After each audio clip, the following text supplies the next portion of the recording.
What is going on, guys, and welcome to a brand new video. Today we're going to be breaking down why INVOKER has a 44% win rate. Honestly, Dota just doesn't really like INVOKER anymore. The hero's win rate is absolutely abysmal for a reason. The hero just doesn't feel strong right now, but I am going to recommend you guys to be playing a little bit more support INVOKER. Now hear me out before you guys start crying in the comments that INVOKER is not a support or that he's not a very good position 5 or position 4. This hero is actually a pretty strong support. The hero provides a lot of versatility for his team. His main issue is mana issues in the early game, also XP, which is actually fixed by getting mana boots and also fixed by his innate ability, which is Mastermind. Every lane creep you get a deny on, you get 25% of the XP. Now you guys might be thinking that it's not really a big deal. It really is. This is actually a pretty decent buff to INVOKER when it comes to being support. You could also benefit a lot from the mid lane because levels are always going to be important on the hero, but I just think it does a lot better for support INVOKER as you're going to be in the side lanes sharing XP with a carry or with an offlaner. So that XP is going to be very nice. You're going to have that incentive to actually go for denies, and you can actually go for denies across the entire game. Even when you're farming a regular creep wave and there's no enemies nearby, you're going to feel a lot better about going for those denies because you're going to be getting that extra XP. But most of the time you're just going to forget in the mid to late game and you're not going to go for any more denies. So don't stress too much about that. The facet we're going to be using is Elitist. So basically you gain lifesteal from Quas, move speed from Wex, and spell amplification from Exort. I definitely like this even for playing core INVOKER. I think both suit him very well, but for training in the laning phase, it's going to be so nice to have that cold snap along with that lifesteal. You're able to win a lot of trades that typically INVOKER wouldn't be able to win, and if you could have a really good position in the laning phase, you can just sit there and right click people and there's not a whole lot they can do. Your range hero, so if they're not able to close the gap, you're just going to be able to get that HP back, and it does feel really nice. You're going to be still playing Quas Wex INVOKER, so that's pretty standard. You're not going to be playing Exort as a support. It just doesn't make any sense. Even if there is some setup for Sunstrike early on, you could potentially take a free skill point in it, maybe go 1-1-1 build. It feels a lot better when you're getting more value out of Tornado and EMP, which are going to be your main spell combos in the early game, and play a lot around Cold Snap and right clicks to be able to trade. Cold Snap is a very cheap spell, it has a very short cooldown, and you're also able to just trade overall, and it's always going to feel really good, especially with that lifesteal for you to be sustaining in the laning phase, which is a big part of this hero because he's very fragile, especially as a support. The hero needs to be building some survivability items, so items like Yules are always going to come in handy, but I figured that INVOKER support actually benefits quite heavily from playing with auras. So items like Greaves, items like Pipe, you can build these items on INVOKER. He's a universal hero right now, so whatever your team needs to build and you happen to have the farm and the space to go for these items, you definitely could. It's gonna feel very nice for your team to have a Solar Crest on them. Alacrity Solar Crest is no joke. In this replay you guys are watching, Alacrity Solar Crest on a sniper or a carry Elder Titan in this case for this game is absolutely insane. At one point of the game, this Elder Titan was actually man fighting an Ursa, which you really can't say every single day this happens because a lot of heroes in Dota can never go up against an Ursa, especially a very farmed Ursa, but Elder Titan was having no problem. You have the shield on him, you have that extra attack speed, and that's always going to feel absolutely fantastic against right click heroes. So heroes like Sniper are always going to benefit from a Solar Crest. Guardian Greaves is just going to keep your team alive. You're going to have your Spirit Vessel, of course, as long as you're going to get some value out of it. If they have a lot of dispels, then it doesn't really make a lot of sense for you to get the Spirit Vessel, but it is a really good build up. It gives you armor, it gives you mana regen, so INVOKER needs these things. And once you have your mana boots, you're able to run around the map making space and going for plays. The problem with support INVOKER most of the time was that you would not have enough mana to be able to play around the map because in the early game you don't have a whole lot of points in Quas Wex, so your EMP is actually not burning a whole lot of mana to actually justify the cost of Tornado EMP, which is quite high. So you might be running into some mana issues in the early game. Once you get your mana boots, your mana issues are going to go away, but if you end up getting your mana boots, you get your urn, and you get a wand, you are definitely not going to have mana issues. So make sure you guys are building these items. Shard is absolutely quintessential for this hero to build as a support.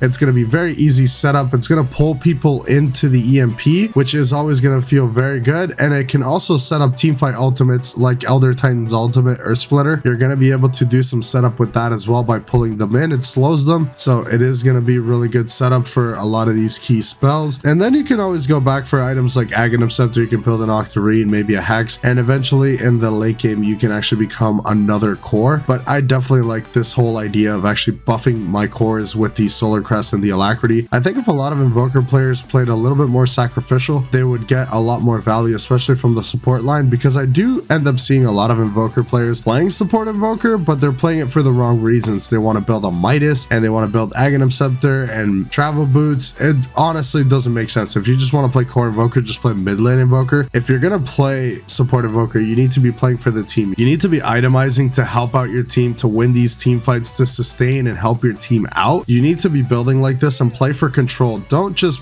build to go for rampages and really sick skill combos. Play effectively with your spells and try and set up for your team for success. You're going to have a lot of success with this hero from the support line just because it is really strong. But as a core, I just don't think it's that great. The win rate honestly shows it. I've seen a lot of crazy Invoker players still be able to win games, but at the end of the day, you're just at a really big disadvantage. I think his innate ability should definitely be changed. Like, I do think getting 25% XP on every deny is nice, but in the mid to late game, it honestly does not matter. You're not going to be prioritizing denies as much, so it's pretty much a dead ability when it comes to the mid to late game. It's only going to be beneficial for you in the early game. I think the ability should have maybe another component. Maybe the more people you hit with your spells, you can get a little bit of cooldown reduction maybe, or do a little bit more damage on Sunstrike. It needs to have something to be able to push Invoker over the line and maybe bring him back to a 50 to 51% win rate. Even though Invoker is a specialist type hero, you still want to be able to have value from a pick like Invoker. So even though Tornado and EMP have such high value, it can still feel really bad sometimes because the hero is still quite squishy. Hence why I recommend you guys to build auras, so you are much tankier, much harder to bring down, and you're going to be able to get your full spell combos off. Now I'm going to be breaking down some of Invoker's best matchups and worst matchups. So some of the good ones are Medusa, Troll Warlord, Shadow Fiend, Viper. You're good against these heroes, especially Medusa. Just the mana burn is going to be very good against the hero. So if you do see a Medusa, you could definitely just pick the Invoker, but most of the time if you are going to play support Invoker, you're going to be picking that, but they're not going to want to pick Medusa into you. It just feels really rough. That's a good matchup for you. You also have Deafening Blast and Cold Snap to be able to annoy the Troll Warlord, and it's going to disarm him, so the hero just doesn't like to go up against you. You also have Tornado, so the hero definitely needs a BKB to be able to go up against an Invoker, and it just feels really annoying to itemize that heavily for a support hero. And some of the bad matchups are Puck, Tusk, Riki, Phantom Lancer. Basically any hero that can easily get on top of you and lock you down or silence you, you're going to have a lot of issues with. Heroes like Riki just prey on Invoker left, right, and center. There's not much you can do other than watch your positioning and build a BKB and a Force Staff. That way you can easily get out of the smoke screen, which will give you problems. But heroes like Tusk can just blink onto you and absolutely obliterate you. You're a low armored hero, so you need to build tanky. With items like Solar Crest, you can definitely fix up the matchup a little bit, and items like Guardian Greaves with that aura is definitely going to help you out against high physical lineups, so you definitely need to build accordingly against these counter matchups. And heroes like Phantom Lancer, there's just too many illusions. You don't do enough AoE damage. Once your meteors are on cooldown, assuming you took the meteor talent where it's 3 meteors,